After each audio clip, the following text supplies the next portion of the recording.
The U.S. is taking a tougher stance on international travel in hopes of controlling coronavirus variants worldwide. It's part of President Biden's new executive orders on the pandemic. We're instituting now a new measure for individuals flying into the United States from other countries. In addition to wearing masks, everyone flying to the United States from another country will need to test before they get on that plane, before they depart, and quarantine when they arrive in America. NBC News correspondent Molly Hunter joins us now from London's Heathrow Airport. So, Molly, what is the reaction in the UK over this new order?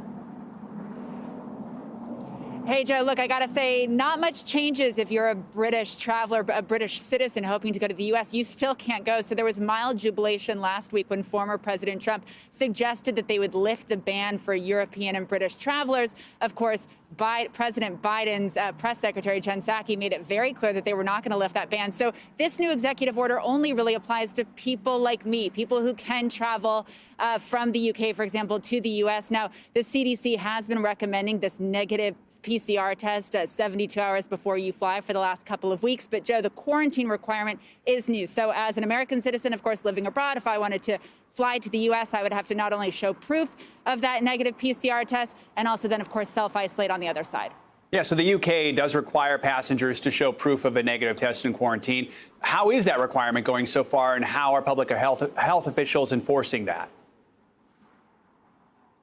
Absolutely. So as of a couple of weeks ago, there were a handful of European destinations that we could fly to from the UK to and from without having to quarantine on return. That is over. Travel corridors have been canceled. So the UK, like the US right now, anyone coming into the UK has to show proof 72 hours before of a negative PCR test, and they have to quarantine here. The UK government says it's 10 days once you land here. What they do, Joe, is when you land, you fill out something called a passenger locator form, and you give, your address, your phone number, your boyfriend's phone number, your roommate's phone number, something to track you, and they will spot check you, and they're getting more rigorous at doing that. So they will call you. They might show up to your door, and if you are not self-isolating like you should be, you will be fined, Joe. For example, if you are not able to produce that proof of a negative PCR test before arrival, the fine is £500, almost $700.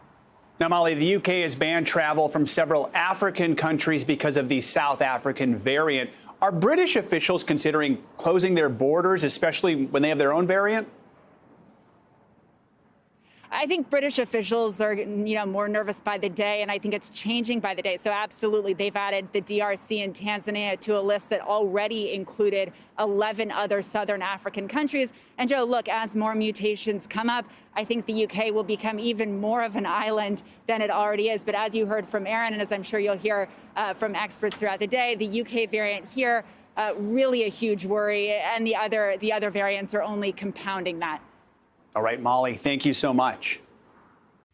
Hey, NBC News viewers, thanks for checking out our YouTube channel. Subscribe by clicking on that button down here and click on any of the videos over here to watch the latest interviews, show highlights, and digital exclusives.